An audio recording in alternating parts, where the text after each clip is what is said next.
दोस्तों, मेरा नाम है कुमकुम बिनवाल। क्या कांग्रेस के सीक्रेट एजेंट की तरह बीजेपी के अंदर काम कर रही हैं कंगना रनौत? मैं नहीं कह रही हूँ, अब सोशल मीडिया में इसी बात को लेकर चर्चा है। लोग तो ये भी मजाक उड़ा रहे हैं कि कंगना रनौत एक्चुअली में कांग्रेस की भेजी हुई एक तरह से एजेंट है, जो बीजेपी के अंदर रहकर बीजेपी को जब तक बर्बाद नहीं कर देंगी तब तक बीजेपी का पीछा नहीं छोड़ने वाली है। दोस्तों, बीजेपी का कंगना पीछा छोड़ेंगी नहीं छोड़ेंगी ये तो खैर पता नहीं, लेकिन फिलहाल तो बीजेपी इन दिनों काफी व्यस्त है कंगना से पल्ला झाड़ने में।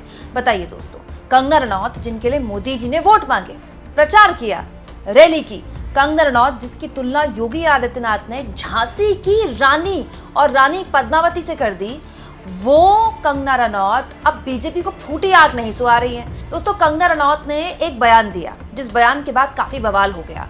अब इस बयान से बीजेपी ने कन्नी काट ली है। दरअसल कंगना रनौत ने कल एक बयान दिया था और बड़ा आराम से खुद मीडिया को इकट्ठा करके बयान दिया था। ऐसा नहीं कि उनके मुंह में माइक घुसाकर जबरदस्ती बुलवाया गया था। अपने आप ही उनके दिल में बात आई तो उनके मन की बात जुबान से निकली और उन्होंने कहा, किसानों के जो कानून वापस लिए गए वो मुझे लगता है कि फिर से लगने चाहिए। हो सकता है ये बयान विवादित हो जाए, लेकिन मुझे लगता है कि किसानों के हितकारी कानून वापस आने चाहिए और किसानों को खुद इसकी डिमांड करनी चाहिए ताकि हमारे किसानों की समृद्धि में कोई ब्रेक न लगे। जैसे वन नेशन वन इलेक्शन है, हमारी लीडर ब्यूरोक्रेसी हर 2-3 महीने में इलेक्शन करते रहते हैं। किसान हमारे देश के विकास में एक मेन पिलर है, इसीलिए मैं चाहती हूँ कि वो खुद ऐसी अपील करें कि हमारे 3 कानून वापस लाए जाएं। केवल कुछ राज्य जिन्होंने उस पर आपत्ति जाहिर की थी, मैं हाथ जोड़कर अपील करती हूँ कि सब किसानों के हित को ध्यान में रखकर वो कानून वापस मान लें। वाह कंगना वाह! जैसे ही कंगना के इस बयान को विपक्ष ने सुना, कांग्रेस ने सुना, उसने आड़े हाथों ले लिया। कांग्रेस के तमाम प्रवक्ता सोशल मीडिया के सहित अपनी डिबेट्स में कहने लगे कि देखिए, बीजेपी की सांसद तो कह रही हैं कि 3 कृषि कानून, जिसको किसानों ने काला कानून कहा, जिसके विरोध में दिल्ली में, देश की राजधानी दिल्ली की सड़कों पर 1.5 साल किसान बैठे रहे, 750 किसानों ने शहादत दी और उन कानूनों को वापस लेकर हाथ जोड़कर माफी मांगी मोदी जी ने, ये कहते हुए कि मेरी तपस्या में कोई कमी रह गई होगी। क्या उन किसानों को एक बार फिर से बीजेपी झटका देने वाली है? क्या बीजेपी एक बार फिर से वो किसान कानून लाने वाली है? इसको हरियाणा चुनाव से जोड़ दिया कांग्रेस ने, क्योंकि खुद कंगना ने कहा था कि कुछ राज्यों ने इस पर आपत्ति जाहिर की है। और सब जानते हैं दोस्तों कि किसान आंदोलन जो हुआ था उसमें पश्चिमी उत्तर प्रदेश, हरियाणा और पंजाब मुख्यतः इन 3 राज्यों के किसान थे। वैसे समर्थन तो देश भर के किसानों का था, देश भर के किसान वहां पर आए थे, लेकिन मुख्यतः इन 3 राज्यों में से थे। और कहा तो ये भी जा रहा था कि दूध दही की जो खपत हो रही थी 1.5 साल, वो सब हरियाणा से आ रहा था। तो जैसे ही बीजेपी को लगा कि इससे नुकसान हो सकता है, बीजेपी ने झटके से पल्ला झाड़ लिया। दोस्तों, कंगना रनौत के इस बयान पर बीजेपी के प्रवक्ता गौरव भाटिया ने कहा है, सोशल मीडिया प्लेटफॉर्म पर बीजेपी सांसद कंगना रनौत का केंद्र सरकार द्वारा वापस लिए गए कृषि बिलों पर दिया गया बयान वायरल हो रहा है। मैं साफ कर देना चाहता हूं कि ये बयान उनका व्यक्तिगत बयान है। जैसे ही भाजपा ने कंगना रनौत के बयान से कन्नी काटी, खुद कंगना भी सामने आ गई कहते हुए कि एब्सोल्युटली ये जो बयान था ये उनका व्यक्तिगत बयान था और पार्टी का इससे कोई लेना देना नहीं है, थैंक यू। यानी कि कंगना अपने बयान पर कायम है, हाँ ये मानती हैं कि पार्टी का उनके बयान से कोई मतलब नहीं। बताइए दोस्तों, ये भी कोई बात हुई? कंगना रनौत ने जो बात बोली बीजेपी के सांसद के तौर पर बोली, एक्टर के तौर पर बोली कि ऐसे ही उनका मन किया कि बोल दी।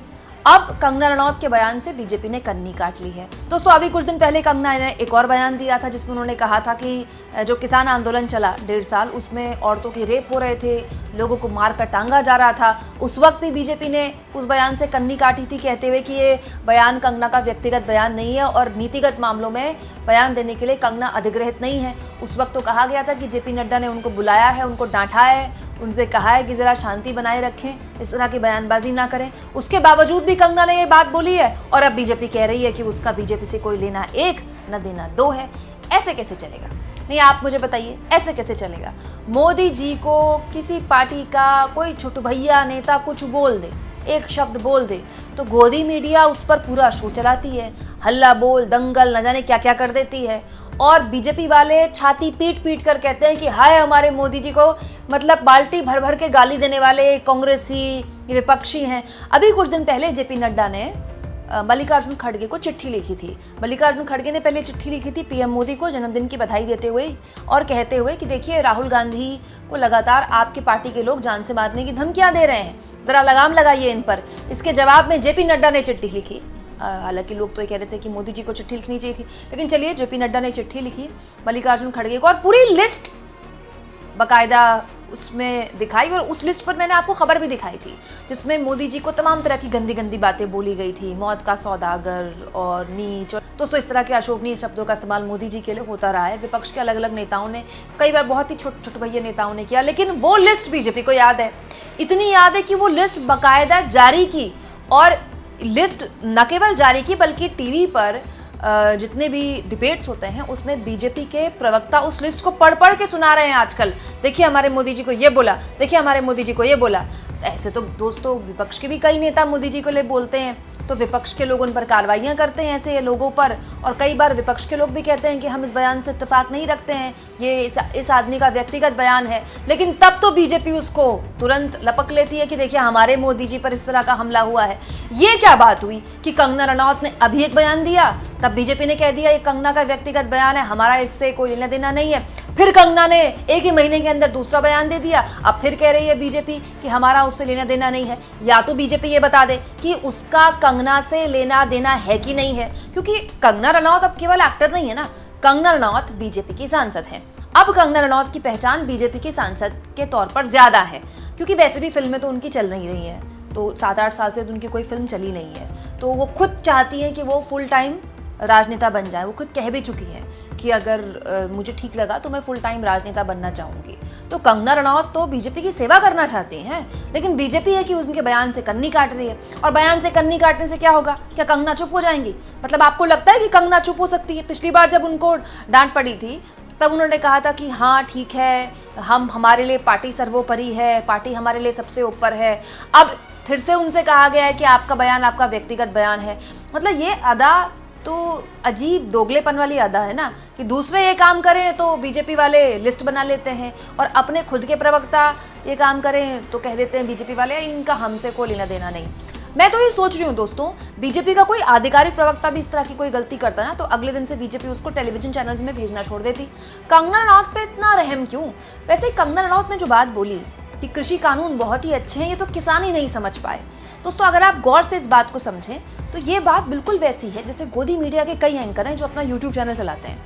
वो ऐसे गेस्ट को अपने पास बुलाते हैं या खुद भी इस तरह की बातें बोलते हैं जिसमें वो बताते हैं कि कानून तो बड़े अच्छे थे, लेकिन किसानों ने पॉलिटिक्स की। किसान चाहते ही नहीं है उनके साथ अच्छा हो। कानून बहुत अच्छे थे, किसान नहीं समझ पाए कि कानून बहुत अच्छे थे, इसीलिए कानून लागू नहीं होने पाए। लागू होते कानून तो गजब का काम हो जाता।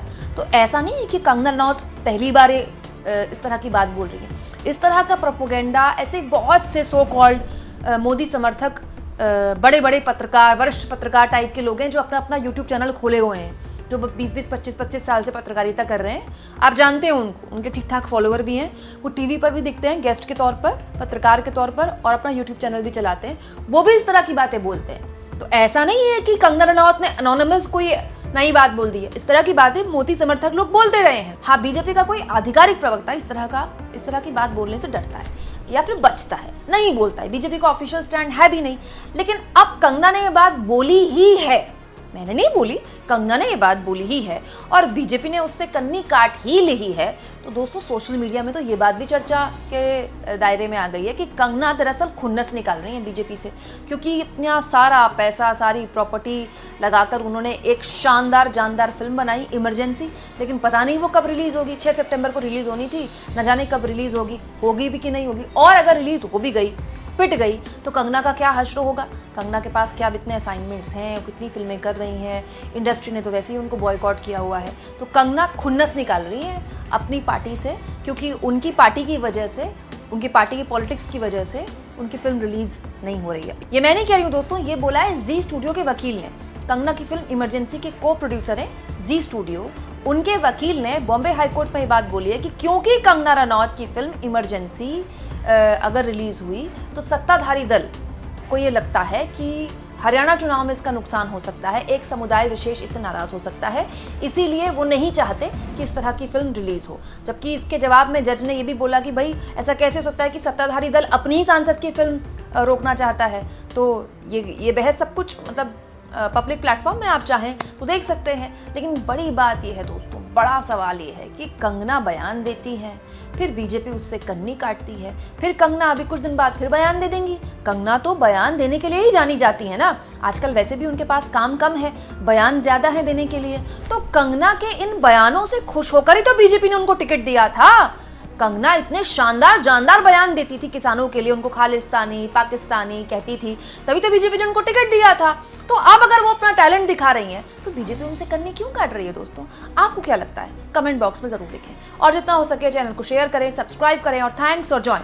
दोस्तों ये 2 ऑप्शन है, प्लीज प्लीज प्लीज इन दोनों में से किसी एक ऑप्शन का जरूर इस्तेमाल करें, क्योंकि इसी के जरिए आप मेरे फ्री जर्नलिज्म यानी आजाद पत्रकारिता को मजबूती दे सकते हैं।